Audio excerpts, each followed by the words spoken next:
Assalamualaikum warahmatullahi wabarakatuh. Baiklah, perkenalkan, saya Sisi Devkrian dari Akuntansi 2016. Pada kesempatan kali ini saya akan mempresentasikan skripsi saya dengan judul Pengaruh Financial Stability, External Pressure, Financial Target, Effective Monitoring, Change in Auditor, dan Change in Director terhadap Financial Statement Fraud dengan perspektif Fraud Diamond. Studi empiris pada perusahaan yang tergabung dalam Indeks LQ45 di Bursa Efek Indonesia periode 2015 sampai 2018.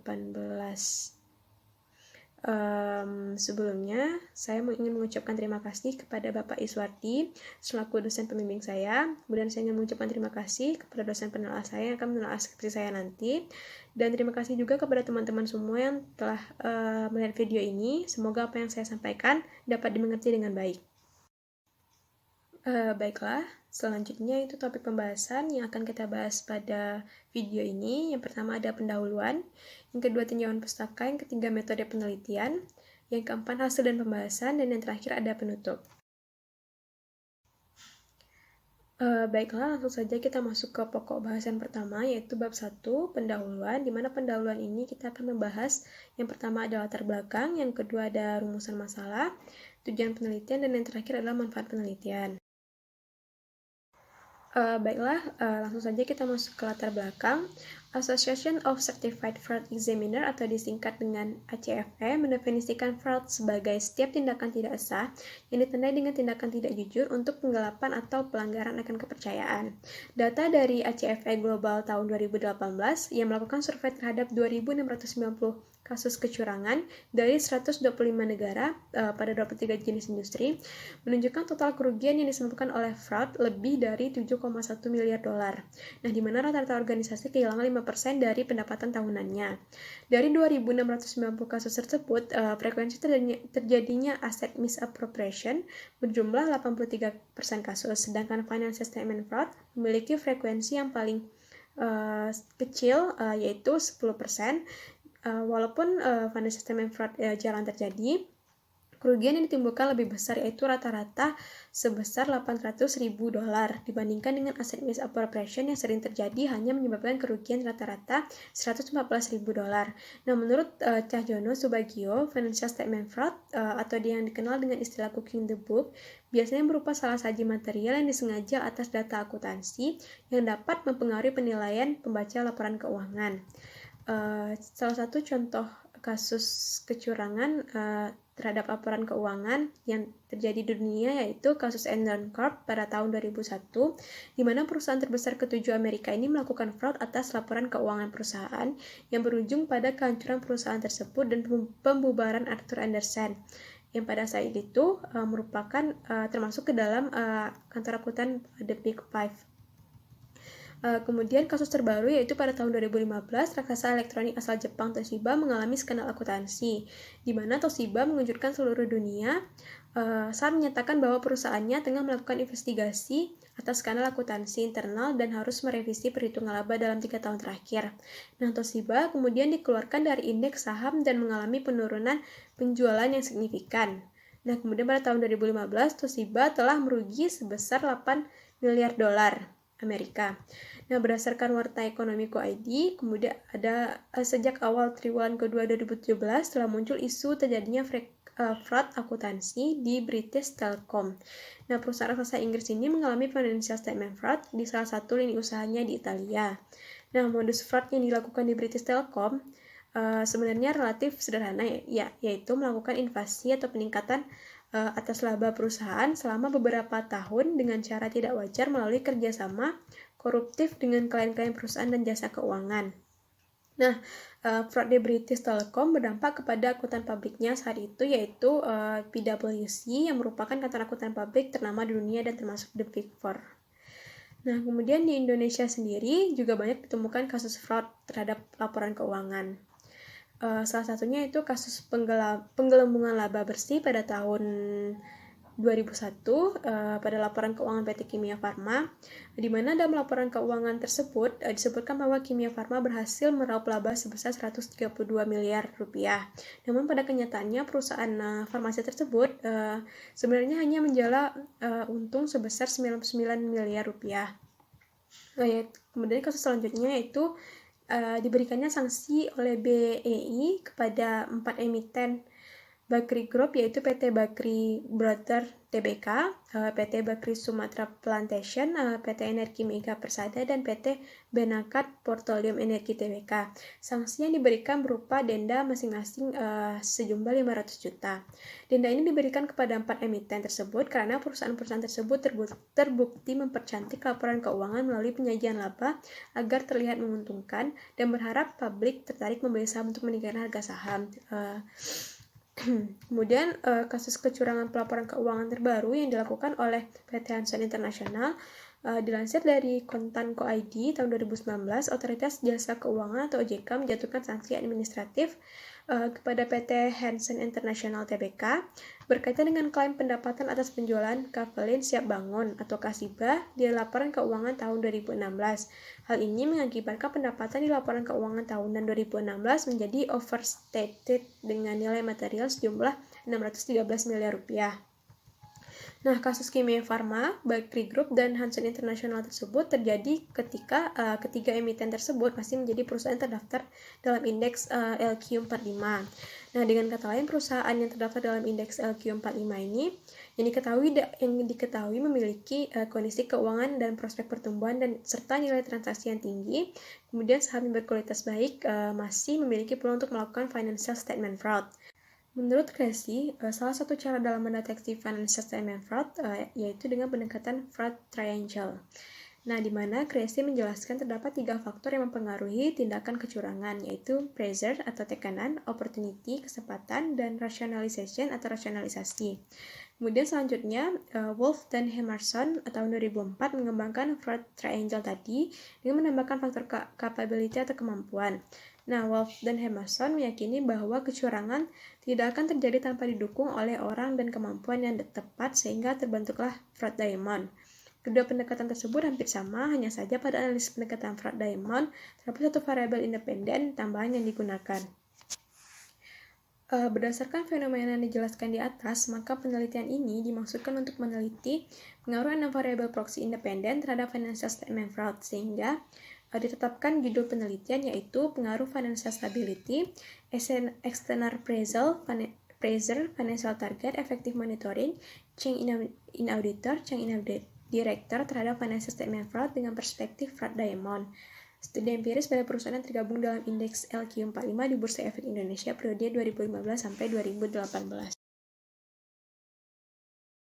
Berdasarkan latar belakang yang telah dijelaskan tadi, maka ditetapkan rumusan masalah pada penelitian ini yaitu apakah financial stability, external pressure, financial target, effective monitoring, change in auditor, dan change in director berpengaruh terhadap financial statement fraud, sehingga ditetapkan tujuan penelitian yaitu untuk menguji apakah financial stability, external pressure, financial target, effective monitoring, change in auditor, dan change in director berpengaruh terhadap financial statement fraud.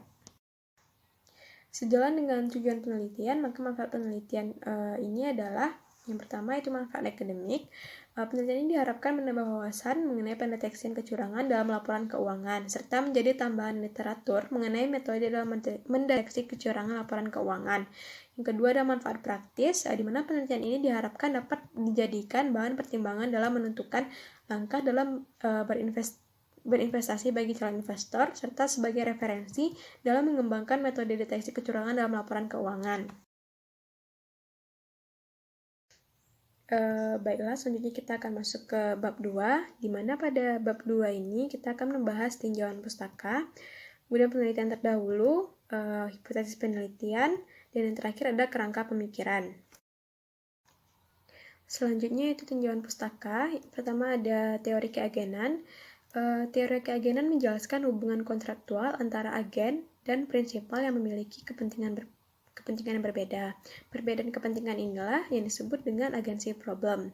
Selain itu, para agen memiliki informasi tentang operasi dan kinerja perusahaan lebih banyak dibandingkan dengan para prinsipal. Sedangkan bagi prinsipal dalam hal ini akan sulit untuk mengontrol secara efektif tindakan yang dilakukan oleh manajemen.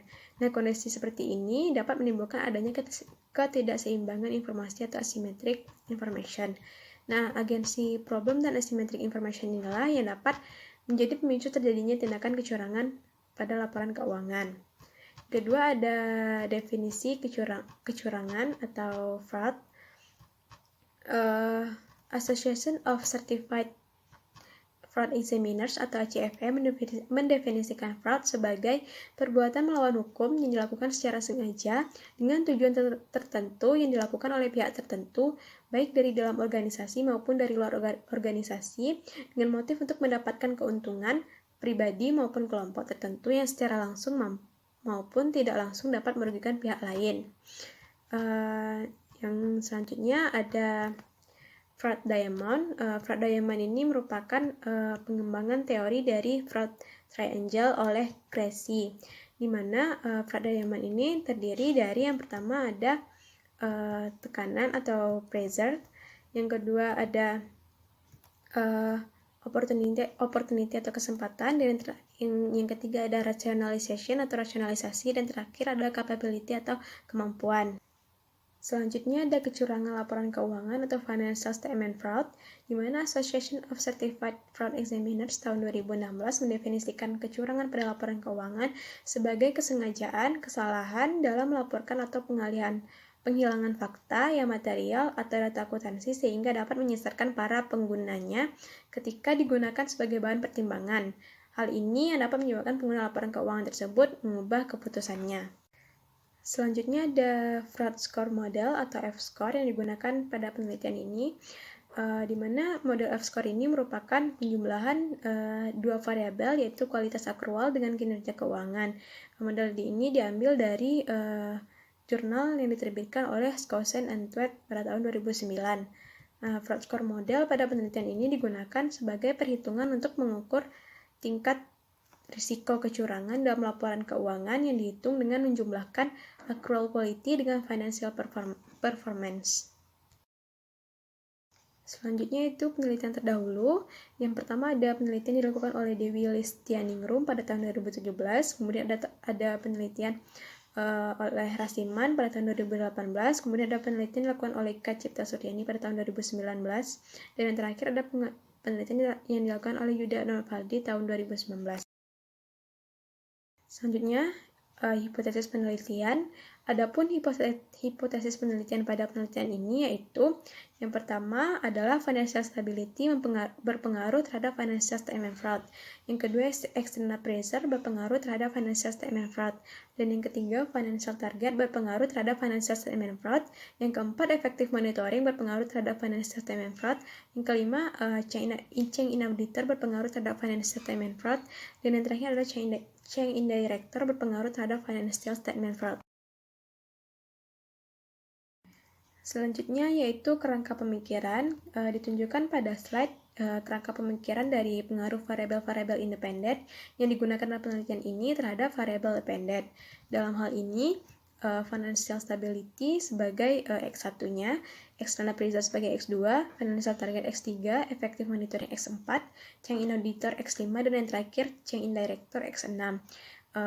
Kemudian variabel dependennya itu financial statement fraud sebagai Y. Baiklah, selanjutnya kita masuk ke pokok bahasan ketiga, yaitu metode penelitian. Langsung saja untuk metodologi. Yang pertama ada desain penelitian.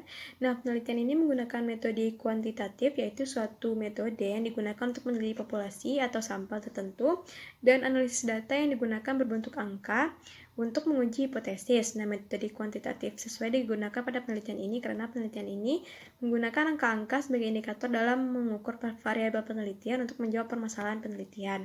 Nah, untuk populasi dan sampel, populasi dalam penelitian ini adalah perusahaan yang tergabung dalam indeks LQ45 di Bursa Efek Indonesia periode 2015 sampai 2018. Nah, untuk teknik pengambilan sampelnya yaitu teknik profesi sampling dengan kriteria tertentu. Kemudian untuk variabel untuk jenis dan sumber data, data yang digunakan dalam penelitian ini adalah jenis data sekunder, yaitu data yang diperoleh secara tidak langsung atau dari publikasi suatu perusahaan. Dan dalam penelitian ini data digunakan adalah laporan keuangan tahunan atau annual report perusahaan-perusahaan yang telah go public dan tergabung dalam indeks LQ45 yang terdaftar atau listing di Bursa Efek Indonesia periode 2015 sampai 2018. Nah, untuk metode pengumpulan datanya, yaitu penelitian ini dilakukan dengan metode dokumentasi, yaitu metode pengumpulan data dengan cara mencatat atau menelusuri dokumen-dokumen atau arsip-arsip yang diperoleh dari media elektronik dan berbagai literatur yang relevan dengan masalah yang diteliti. Variabel penelitian yaitu variabel dependennya, yaitu fraudulent financial statement diukur menggunakan F-score atau fraud score model, dan variabel independennya yaitu yang pertama ada financial stability yang diukur menggunakan rasio perubahan aset, kemudian ada external pressure yang diukur dengan rasio leverage, dan ada financial target yang diukur menggunakan ROA, dan ada effective monitoring yang diukur menggunakan rasio Dewan Komisaris Independen, chain auditor, dan chain director yang diukur dengan variabel dummy. Selanjutnya untuk analisis data, yang pertama ada analisis statistik deskriptif, kedua ada uji asumsi klasik, dan yang ketiga ada analisis regresi linear berganda, yang terakhir ada uji hipotesis. Nah, untuk analisis statistik deskriptif ini merupakan statistik yang berfungsi untuk mendeskripsikan atau memberi gambaran tentang objek yang diteliti. Untuk uji asumsi klasik terdiri dari uji normalitas, kemudian ada multikolinearitas, kemudian uji autokorelasi, dan yang terakhir ada uji heterokedastisitas. Nah, kemudian untuk analisis regresi linear berganda digunakan untuk menguji pengaruh variabel independen terhadap variabel dependen. Dan terakhir ada uji hipotesis yang terdiri dari koefisien determinasi dan uji signifikansi parameter individual atau titik. Baiklah, selanjutnya kita masuk ke topik pembahasan yang keempat, yaitu adalah hasil dan pembahasan. Yang pertama yaitu deskripsi objek penelitian. Nah, populasi yang digunakan dalam penelitian ini adalah perusahaan yang tergabung dalam indeks LQ45 di Bursa Efek Indonesia periode 2015 sampai 2018, yaitu sebanyak 45 perusahaan. Pada slide dapat dilihat ringkasan pemilihan sampel. Yang pertama itu perusahaan yang terdaftar di BI yang tergabung dalam indeks LQ45 periode 2015 sampai 2018. Setiap tahunnya itu ada 45 perusahaan. Kemudian ada perusahaan perbankan, ada 6 perusahaan yang tidak selalu tergabung dalam indeks LQ45 yaitu 13, dan perusahaan yang tidak menggunakan mata uang rupiah ada 3, sehingga setelah dikurangkan total perusahaan yang memenuhi kriteria 23 perusahaan. Nah, kemudian hal itu dikalikan dengan 4 tahun pengamatan, kemudian diperoleh sampai 92 perusahaan. Nah, ternyata setelah dilakukan uji asumsi klasik, ditemukan data outlier yaitu sebanyak 17 laporan keuangan, sehingga total sampel yang digunakan ada 75 sampel. Selanjutnya itu analisis data. Nah, pada slide dapat dilihat yang pertama itu analisis statistik deskriptif, yaitu dapat dilihat nilai minimum, maksimum, rata-rata, dan standar deviasi dari masing-masing variabel, baik variabel independen maupun variabel dependen. Selanjutnya untuk uji asumsi klasik dapat dilihat pada tabel bahwa nilai signifikannya itu sebesar 0,204, artinya lebih besar daripada nilai tingkat signifikansi yang ditentukan yaitu 0,05. Maka dapat disimpulkan bahwa data residual dalam model regresi ini berdistribusi normal, sehingga model regresi ini layak untuk digunakan untuk analisis selanjutnya. Baiklah, kita masuk ke uji asumsi klasik yang kedua, yaitu uji multikolinearitas, di mana berdasarkan tabel tersebut semua variabel independennya menunjukkan nilai tolerans lebih dari atau besar dari 0,10 dan nilai fifth-nya kecil daripada 10, sehingga dapat disimpulkan bahwa model regresi ini terbebas dari multikolinearitas, artinya tidak terdapat korelasi antara variabel independen pada model regresi ini. Selanjutnya yaitu uji autokorelasi. Nah, di mana didapatkan pada tabel nilai Durbin-Watson-nya atau DW-nya sebesar 1,974.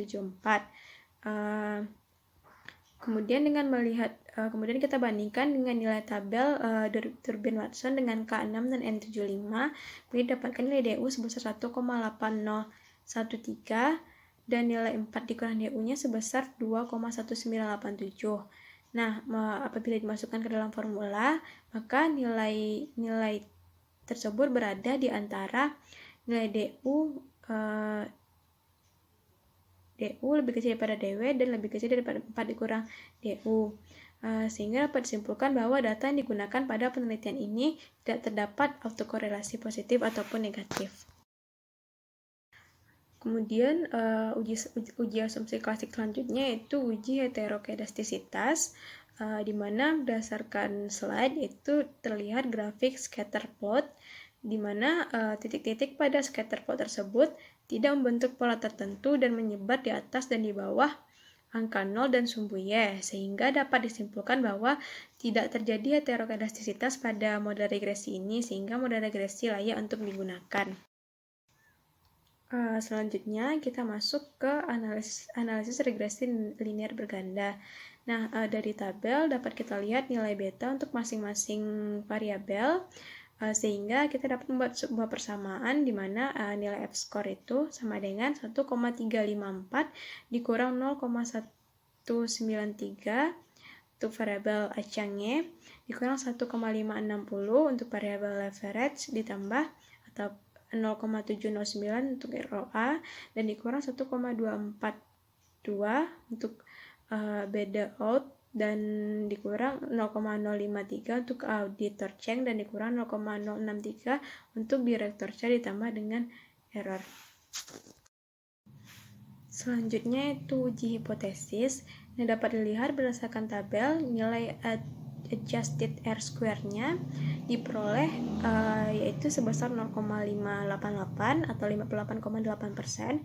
Hal ini menunjukkan bahwa variabel dependen kecurangan laporan keuangan yang diproksikan dengan F-score dapat dijelaskan oleh variabel independen sebesar 58,8%, sedangkan sisanya yaitu 41,2% dipengaruhi atau dijelaskan oleh variabel lain yang tidak dimasukkan dalam model ini. Yang selanjutnya ada uji signifikansi simultan atau uji F. Nah, dapat kita lihat pada tabel tersebut diperoleh nilai F hitungnya yaitu 18,622 yang lebih besar daripada F tabel yaitu sebesar 2,35 dan signifikansi sebesar 0,000 yang artinya lebih kecil dibandingkan 0,05. Hal ini berarti bahwa variabel independen yaitu financial stability, external appraisal, financial target, effective monitoring, chain in auditor, dan chain director secara simultan mempengaruhi variabel dependen financial statement fraud dan kemudian dibuat tepat atau fit. Yang terakhir ada uji hipotesis, yaitu menggunakan uji signifikansi parameter individual atau t-test. Nah, di sini pengujian ini menggunakan tingkat signifikansi sebesar 5%. Dengan ketentuan apabila signifikansinya lebih kecil daripada 0,05, maka HA diterima, dan sebaliknya apabila signifikansinya lebih besar daripada 0,5, maka HA ditolak. Nah, berdasarkan tingkat signifikansi tersebut diperoleh hipotesis 1, di mana financial stability berpengaruh terhadap financial statement fraud. Didapatkan tingkat signifikansi sebesar 0,291 yang artinya lebih besar daripada 0,05 sehingga HA ditolak. Kemudian hipotesis yang kedua itu external appraisal berpengaruh terhadap financial statement fraud, memperoleh nilai signifikansi sebesar 0,000 yang artinya lebih kecil daripada 0,05 sehingga hipotesis diterima. Yang ketiga ada financial target berpengaruh terhadap financial statement fraud, di mana nilai signifikansinya sebesar 0,115 yang lebih besar daripada 0,5 sehingga hipotesis ditolak. Yang keempat ada hipotesis yang keempat yaitu effective monitoring berpengaruh terhadap financial statement fraud, di mana diperoleh nilai signifikansinya sebesar 0,06 yang lebih kecil daripada 0,05 sehingga hipotesisnya diterima. Dan begitu juga untuk hipotesis yang kelima itu change in auditor berpengaruh terhadap financial statement fraud yang memperoleh nilai signifikansi lebih besar dari 0,05 sehingga hipotesisnya ditolak. Dan yang terakhir ada change in director berpengaruh terhadap financial statement fraud, di mana diperoleh nilai signifikansi di atas 0,05 sehingga hipotesisnya ditolak.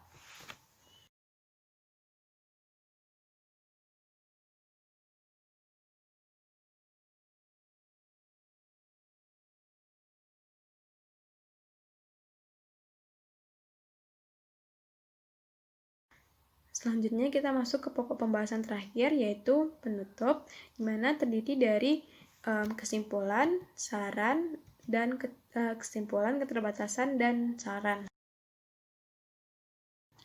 Nah, langsung saja untuk kesimpulan, berdasarkan data yang diperoleh dari hasil pengujian yang dilakukan terhadap variabel dilakukan atas pengaruh variabel independen terhadap variabel dependen, maka dapat disimpulkan bahwa yang pertama financial stability yang diukur menggunakan rasio perubahan aset tidak berpengaruh terhadap financial statement fraud. Yang kedua, external pressure yang diukur menggunakan rasio leverage berpengaruh terhadap financial statement fraud dengan arah negatif. Yang ketiga, financial target yang diukur menggunakan rasio ROA tidak berpengaruh terhadap financial statement fraud. Yang keempat, ada effective monitoring memiliki pengaruh yang signifikan terhadap financial statement fraud. Yang terakhir ada chain auditor tidak memiliki pengaruh yang signifikan terhadap financial statement fraud. Dan yang terakhir chain director tidak memiliki pengaruh yang signifikan terhadap financial statement fraud. Kemudian untuk keterbatasan pada penelitian ini, yang pertama yaitu sampel pada penelitian ini hanya menggunakan kategori LQ45 di BI sehingga hasil ini tidak dapat digeneralisir. Yang kedua, penelitian ini hanya menggunakan beberapa variabel independen dalam menjelaskan faktor-faktor yang mempengaruhi kecurangan dalam laporan keuangan. Nah, kemudian berdasarkan kesimpulan keterbatasan penelitian, saran yang dapat diberikan bagi peneliti selanjutnya yaitu yang pertama adalah memperluas ruang lingkup penelitian dengan menambah jumlah sampel atau meneliti sektor lain. Yang kedua yaitu peneliti selanjutnya diharapkan dapat menambah variabel penelitian dari faktor yang mempengaruhi kecurangan laporan keuangan seperti personal financial needed, nature of industry, audit opinion, dan lain-lain. Yang ketiga, peneliti selanjutnya dapat menggunakan alat ukur lain untuk mengukur tingkat kecurangan laporan keuangan seperti menggunakan metode Altman Z-score. Baiklah, sampai di sini dulu presentasi saya. Terima kasih atas segala perhatian. Mohon maaf apabila ada kesalahan. Saya akhiri dengan Assalamualaikum warahmatullahi wabarakatuh.